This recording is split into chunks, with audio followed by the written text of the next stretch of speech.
something interesting about bad decisions. Most of them don't feel bad when we're making them. They usually feel reasonable. Sometimes they feel obvious. And very often they come with really good story. That's what makes them dangerous. We tend to think decisions or bad decisions happen because somebody ignored the facts or missed the warning signs or simply didn't know enough. Sometimes that's true. But a lot of bad decisions happen when the facts are actually sitting right in front of us. The problem is the story we've built around them.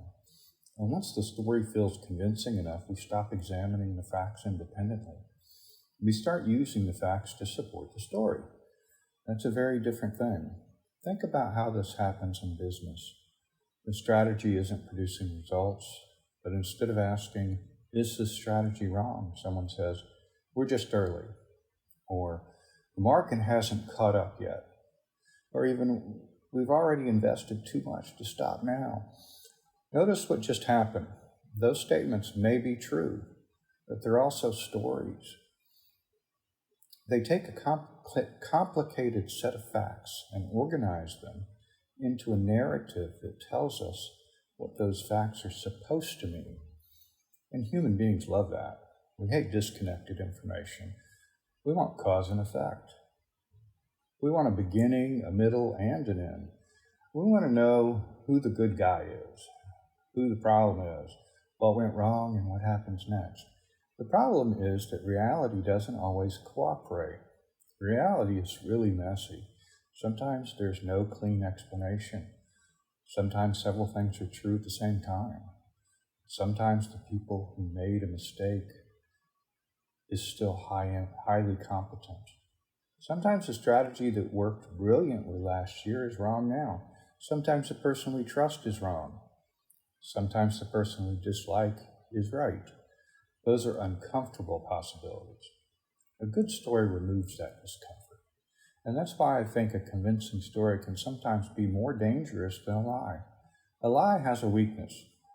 It can be disproven. But a good story can survive conflicting evidence. Because once we're emotionally committed to the story, we start interpreting new information through it. If the evidence supports us, we say, see, I know it. If the evidence contradicts us, we say, well, that's an exception. And if enough evidence contradicts us, we simply invent a bigger story to explain why all that evidence still doesn't matter. That's not rare behavior. That's normal human behavior. And intelligent people are not protected from it. In fact, sometimes intelligent people are more vulnerable in one particular way. They're better at explaining themselves. They can build stronger arguments. They can find more sophisticated reasons. They can defend a bad conclusion with impressive logic. Intelligence helps you reason. But it doesn't guarantee that you started from the right assumption. That distinction matters a lot. Because once your assumption becomes part of the story, every conclusion that follows can sound perfectly logical. You can reason flawlessly from a false premise. And that's where communication becomes incredibly powerful. The person who defines the story often gets enormous influence over the decision. Not necessarily the person with the most facts, and not necessarily the person with the most expertise. The person who explains the facts, or what the facts mean. You see this after failed projects or elections, relationships. You see it all the time in boardrooms, and you see it when companies miss earnings. You see it when people explain why they're staying in a job they hate. You see it when someone says, I'm just not good at that. That's a story too. Maybe it's supported by experience. Maybe it isn't. But once someone accepts it as part of their identity, future decisions start getting made around it. I'm bad at public speaking. I'm terrible with money. I'm not a leader. I always screw this up. At some point, those stop being observations. They become instructions. And now the story isn't simply describing your life, it's helping determine it. That's why one of the most valuable habits you can develop is learning to separate the facts from the narrative connecting them.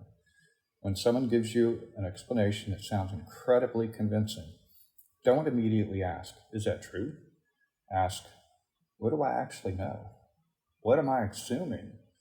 What other story could explain the exact same facts? That last question is particularly powerful because if two completely different stories can explain the same evidence, then the evidence probably hasn't proven either story yet. Imagine a colleague stops inviting you to certain meetings. Story number 1, they don't respect me anymore. Story number 2, they think I'm overloaded. Story number 3, the meeting has changed and my role isn't relevant. Story number 4, they're intentionally excluding me. Some facts, 4 stories, same facts, 4 completely different emotional reactions, and probably 4 completely different decisions. If you accept the first story immediately, maybe you confront them. If you accept the 4th, maybe you retaliate. And if either story is wrong, you've just created a real problem out of an imagined one. This is why good judgment often looks slower than certainty. Good judgment is willing to sit with incomplete information for a little longer.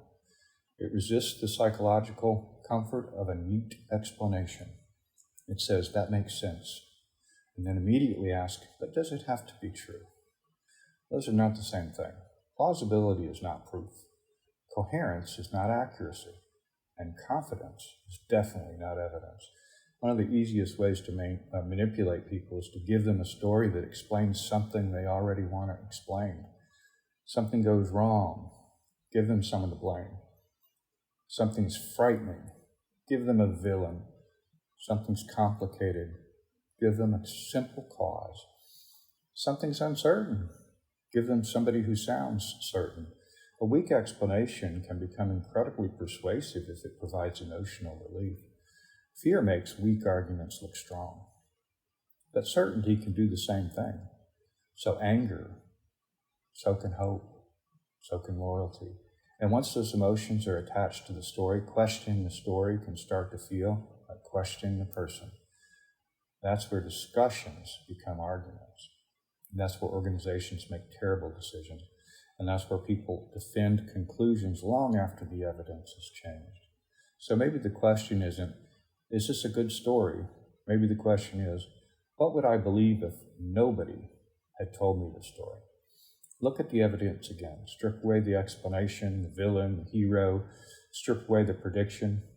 What remains? Because sometimes the most dangerous sentence in the room is not something obviously false. Sometimes it's simply, that makes sense. And everyone stop thinking.